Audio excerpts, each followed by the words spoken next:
7 सवाल और जीने का सार 7 questions of highly aware people.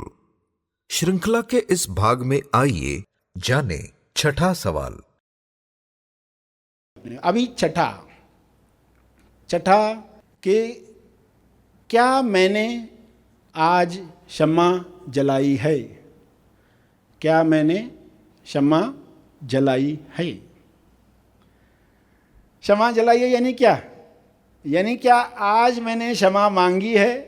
क्या आज मैंने क्षमा किया है? आज का दिन मेरा कैसा गया है?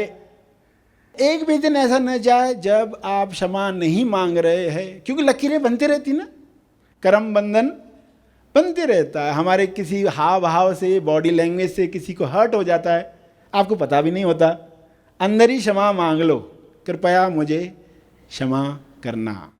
जाने अनजाने मुझसे जो भी वाणी से, क्रिया से, विचारों से, भावों से कुछ गलत हुआ है, लकीर बनी है, उसके लिए मैं क्षमा प्रार्थी हूँ। गुरु को साक्षी रखकर इकाई से यानी इंसाफ के ईश्वर से मैं क्षमा मांगता हूँ, मुझे कृपया क्षमा करो। मैं दिल से, तहे दिल से क्षमा मांगता हूँ, पूरे भाव से क्षमा मांग लें। कौन बनेगा क्षमापति? कौन बनेगा क्षमापति बाय क्षमा दृष्टि? कौन बनेगा क्षमापति? कौन बनेगा करोड़पति? तो आपने सुना है, यह है कौन बनेगा क्षमापति बाय क्षमा दृष्टि। क्षमा दृष्टि के द्वारा, आपकी क्षमा दृष्टि के द्वारा कौन बनेगा क्षमापति? ये सवाल आपको पूछना है। आपको हर दिन जितनी बार याद आता है, क्योंकि आप लोगों के बीच में हो, लोगों के नहीं, वस्तुओं के भी बीच में हो, आप अपने समस्याओं के बीच में हो, तब ये सवाल आपको मदद करेगा। घर से निकलोगे सवाल लेकर, आज कौन बनेगा क्षमापति? आज कौन बनेगा क्षमापति बाय क्षमा दृष्टि? आप क्षमा कुबेर हो, आप क्षमा कुबेर हो। कुबेर जिसके पास धन था, सबसे अमीर इंसान, उसको कुबेर कहा जाता है। आप क्षमा कुबेर हो, आपके पास इतनी क्षमा की शक्ति है, तो आज कौन बनेगा? जैसे आज कौन करोड़पति बनेगा, तो कोई करोड़ों लेकर निकलता है घर से, आज किसको करोड़पति बनना है, यानी आज चेक किसको देना है। तो उसी तरह आप क्या सवाल लेकर निकलेंगे? कौन बनेगा क्षमापति? आज कौन बनेगा क्षमापति बाय क्षमा दृष्टि? किसकी क्षमा दृष्टि? आपकी क्षमा दृष्टि आज किस पर पड़ने वाली है? और जो जो सामने आते जाएगा आपको क्लिक होगा, यहाँ पर मुझे क्षमा मांगनी है या देनी है। तो ये सवाल आपको सजग करेगा, क्योंकि ये क्षमा हमारे जीवन का अंग बननी चाहिए। सारी लकीरें मिटे, ताकि जो चीज़ें हमें रोक रही हैं स्टेबलाइजेशन से, जो बंधन आगे बढ़ने से रोक रहे हैं, वे मिट जाएं।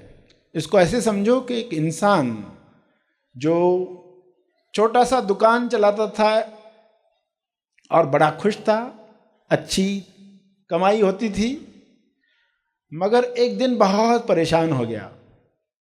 अचानक उसको मालूम पड़ा कि उसके दुकान के सामने नया मॉल खुलने वाला है, सुपरमार्केट।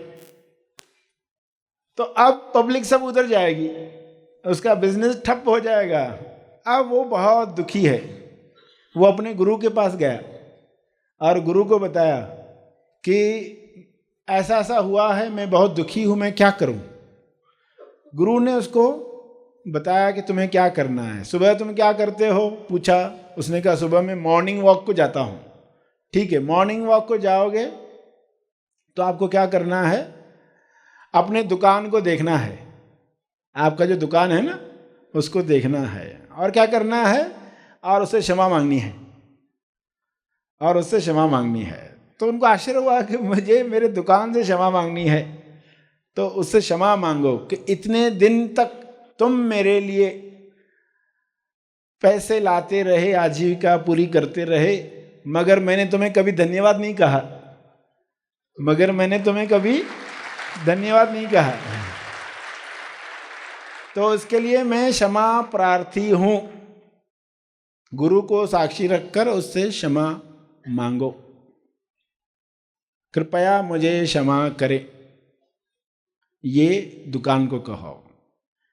फिर दूसरी जो पंक्ति की आगे की गुरु ने, तो उस पर वो चौंक गया और चौंक गया। क्या? कि जो मॉल है ना, उससे भी क्षमा मांगनी है। जो सामने नया मॉल खुल रहा है, उससे भी क्षमा मांगनी है कि तुम्हारे लिए मेरे मन में बुरे विचार आए, तुमसे नफरत की कि ये क्यों खुल रहा है, ये नहीं खुलना चाहिए, ये टूट जाए, ये बिखर जाए, कुछ हो जाए, ये न खुले, बद्दुआ की, तो उससे क्षमा मांगो। देखो कितना फास्ट इंसान कुछ विचार कर लेता है और वो सजग भी नहीं होता।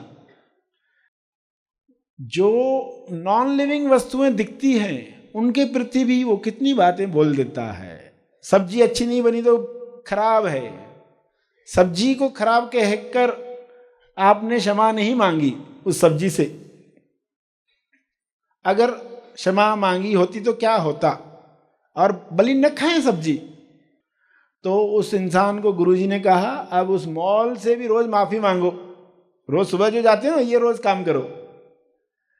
अब लोग तो सोचेंगे कि कर्मकांड कोई मिलता आसान रहता, अब ये क्षमा साधना दे दी गई, अब वो रोज सुबह में मॉर्निंग वॉक में कर रहा है, और मॉल तो बन रहा है धीरे धीरे। महीने के बाद वो आया गुरुजी के पास और कहा कि मैं दुकान बंद कर रहा हूं, दुकान बंद कर रहा हूं। गुरुजी ने पूछा क्या हो गया?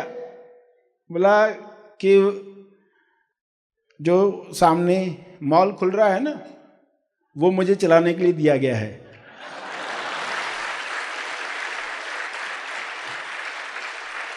अरे चमत्कार कैसे हो गया, ये चमत्कार कैसे हो गया?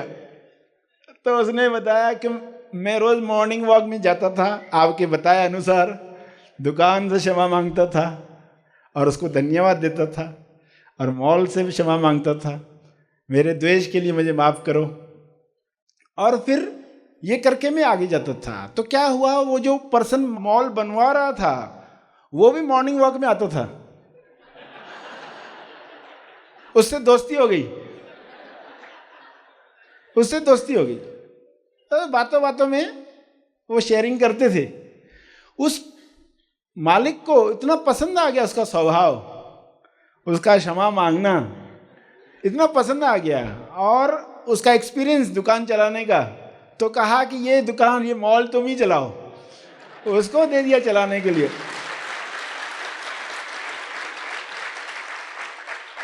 अगर वो नफरत से भरा होता, उसको कैसे देखता? वो कभी दोस्ती संभव ही नहीं थी। कैसे शुरुआत हो गई, कैसे चमत्कार हो गया। कौन बनेगा क्षमापति? हो सकता है कोई दुकान हो, आप घर से निकले कोई दुकान दिखेगा, अरे इससे क्षमा मांगनी चाहिए, कोई पर्सन दिखेगा, अरे इससे क्षमा मांगनी चाहिए, या इस पर्सन के लिए बुरी भावना है, माफ कर लेना चाहिए, कुछ गलत किया था। कौन बनेगा क्षमापति? बाय माय क्षमा दृष्टि। तो ये सवाल आपको जगाने के लिए है।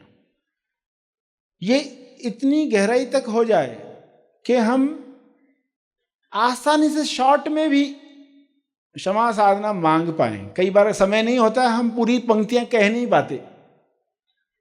शॉर्ट में भी हम ईश्वर से क्षमा मांग पाए।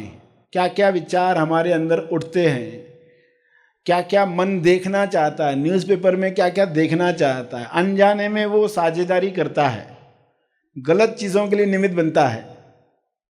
तो जैसे ही लगा कि ये गलत चीज़ के लिए विचार आया, हमने तुरंत क्षमा मांग ली। आपको ये करना है। कौन बनेगा क्षमापति? बाय क्षमा दृष्टि। आज कौन बनेगा, उसमें आज शब्द डाला, आज कौन बनेगा। हर दिन आप ये सवाल पूछने वाले हैं। 7 सवाल और जीने का सार, 7 questions of highly aware people. इस श्रृंखला के अगले वीडियो में हम जानेंगे अपने असली स्वरूप को कैसे जानें। सर श्री द्वारा दिया गया यह संदेश तेज ज्ञान का केवल परिचय मात्र है, तेज ज्ञान नहीं। तेज ज्ञान सर श्री महा आसमानी परम ज्ञान शिविर में प्रदान करते हैं। इसका असली आनंद आप शिविर में भाग लेकर ले सकते हैं।